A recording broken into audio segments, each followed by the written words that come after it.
네, 안녕하세요. 암호화폐 전문 방송 오늘의 코인 시간입니다. 요즘 암호화폐 시장도 겨울이 찾아왔는지 칼바람이 쌩쌩 불고 있는데요. 모두 힘내시기 바랍니다. 네, 이 시각 국내 주요 암호화폐 가격 시황 알아보도록 하겠습니다. 12월 11일 오전 9시 기준입니다. 오늘은 어떻게 변했는지 보도록 하겠습니다. 비트코인이 1,738만 8천 원으로 전날 대비 2.13% 하락했고요. 이더리움이 50만 1,700원으로 전날 대비 9.30% 하락했습니다. 비트코인 캐시가 147만 8천 원으로 전날 대비 9.93% 하락했고요. 리플이 265원으로 전날 대비 6.02% 하락했습니다. 라이트코인이 16만 7천 원으로 전날 대비 6.93% 하락했고요. 모네로가 27만 6,800원으로 전날 대비 9.33% 하락했습니다. 이더리움 클래식이 2만 9,660원으로 전날 대비 10.58% 하락했고요. 퀀텀이 12,790원으로 전날 대비 8.96% 하락했습니다. 네, 글로벌 암호화폐 시장을 분석해줄 손범선 애널리스트 나와주셨습니다. 안녕하세요. 안녕하세요. 반갑습니다. 손범선입니다. 전문가님, 주말 동안에 암호화폐 시장이 엄청난 급락세를 보였어요. 네, 엄청나게 하락을 했죠. 그래서 급등하던 시세가 급락세를 보였습니다. 정부의 규제에 이은 이런 시장의 불안감이 고조되고 있습니다. 여기서 혼자서 외로운 싸움을 하고 있는 투자자 여러분들 힘내시고요. 아무튼 이 암호화폐 투자를 좀 해보셨던 분이라면은 상승이든 하락이든 50% 이상의 큰 변동성은 다들 경험하셨을 것 같아요. 특히나 암호화폐 시장은 이런 규제 소식에 민감합니다. 더욱이 한 코인에 올인하는 것, 그리고 그래프를 따라가는 것, 이런 것도 굉장히 위험하죠. 그래서 오늘 제가 거래 위험을 좀 최소화할 수 있는 몇 가지를 알려드리고자 합니다.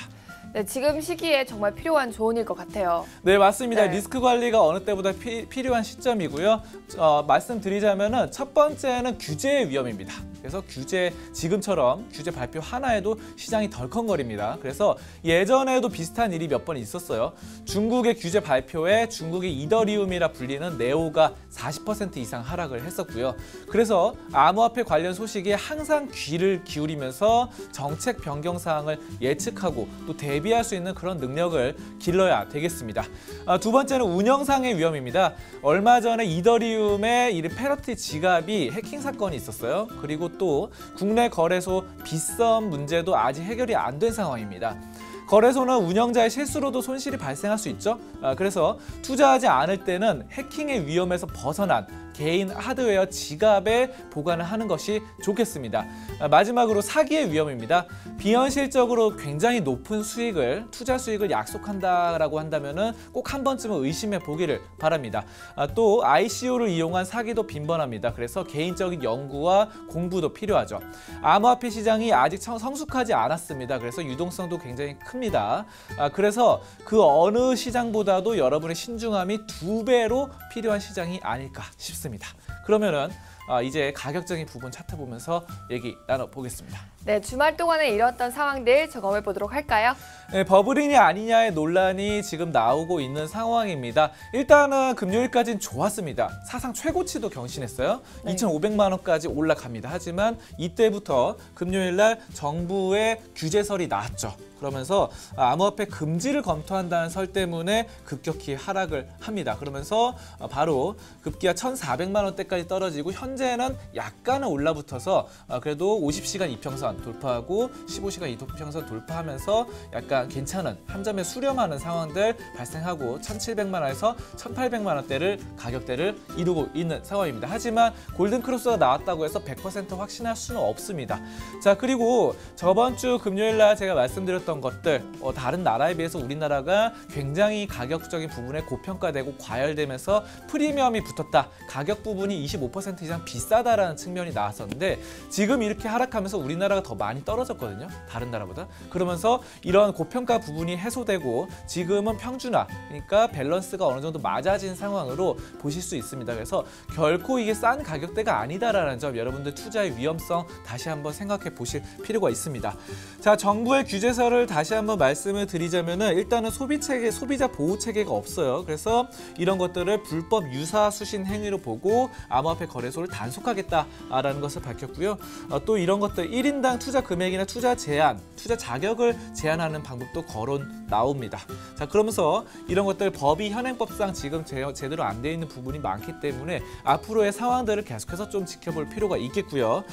또 지금 이런 비트코인의 큰 하락이 다른 암호화폐에도 많은 영향을 미쳤습니다. 대부분 약세로 나타났고, 일단은 뭐 리플 보시면은 8일날 비슷한 상황인데 8일날 지금 굉장히 많이 올라가면서 바로 342원까지 고가를 찍고 다시 한번 떨어지면서 최저가 249원까지 찍어서 있는데, 요거는 비트코인보다 약세입니다. 아직까지 추세 상승이 안 나와주고 있기 때문에 여러분들이 투자에 유의하시길 바라도록 하겠습니다. 여기까지 암호화폐 종합 분석 시간이었습니다.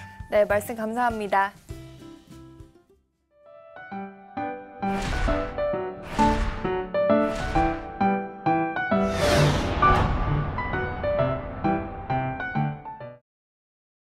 네, 오늘의 비트코인 날씨에서는요, 맑은 소식 하나와 흐린 소식 2개가 준비되어 있습니다. 우선 흐린 소식부터 만나볼까요? 암호화폐 시장에 정부 규제 소식이 전해지며 상승세를 보이던 비트코인의 가격이 곤두박질 쳤습니다. 8일 기준 2,500만 원까지 치솟았던 가격이 이틀 만에 1,400만 원까지 하락했고, 비트코인 가격 급락에 영향을 받은 알트코인들도 동반 하락세를 기록했는데요. 암호화폐 업계 관계자는 이를 기회로 한몫 잡으려는 투기 열풍은 문제가 있지만 이를 규제로 해결하는 것은 사실상 불가능하다고 투자의 위험성을 알리고 적정 수준에서 투자하는 교육이 필요하다고 조언했습니다. 최근 한국을 찾은 러시아 블록체인 협회 부회장 조지 구구닌이 한국 암호화폐 시장을 평가해 주목받고 있습니다. 한국 암호화폐 시장은 매우 크고 활발하지만 관련 산업이 초반이라 개발자 수가 적고 한국 정부의 산업 이해도도 부족한 것 같다고 평가했는데요. ICO 전면 금지에 대해서는 처음에는 중국처럼 무서워서 규제하다가 그 후 시장을 이해하면 ICO 이득과 손해를 구분해 관련법을 제정하는 단계에 이르는데 한국은 아직 첫 번째 단계라고 설명했습니다. 암호화폐 관련 법제화를 준비 중인 정부가 눈여겨봐야 할 평가가 아닐까 싶습니다. 이번에는 맑은 소식 보도록 하겠습니다. 최근 정부가 암호화폐 규제 방안 검토를 밝히면서 이를 반대하는 청원이 청와대에 접수됐습니다. 지난 8일 올라온 비트코인 규제 정책 반대합니다라는 제목의 글에는 민주국가 대한민국에서 정부의 갈라파고스적인 규제는 세계화의 흐름에 역행하는 정책이라며 관련 산업을 선진국처럼 지원하면서 정부가 우려하는 문제를 적절히 규제한다면 문제가 없다고 적혀 있는데요. 현재 해당 게시물에는 금융 후진국이 되지 않았으면 좋겠다는 많은 네티즌들의 댓글이 잇따르고 있습니다. 비트코인으로 대박을 노리는 철없는 아들에게 아버지가 경험에서 우러나온 현실적인 조언을 해 눈길을 끌고 있습니다. 아버지는 2000년대 초반 벤처붐이 일어났을 때 코스닥을 하다가 깡통 찬 친구들이 많다며 자본주의에서는 누군가 벌면 또 다른 누군가는 잃기 마련이라 조언했는데요. 이에 아들은 단타로 먹고 빠지면 된다고 대받은 것입니다. 아버지는 다 그렇게 코가 꿰이는 거라며 미래를 예측할 능력을 키우라고 답했습니다. 아들의 마음을 달래면서도 현실적 일침을 가한 건데 현명한 아버지의 말이 투자자들의 마음을 울리지 않았나 싶습니다. 네, 저도 철이 없긴 하지만 아버지의 말씀은 잘 듣는데요. 여러분도 아빠 말 잘 듣기 바랍니다. 이놈! 네, 지금까지 오늘의 코인의 고은비치였습니다.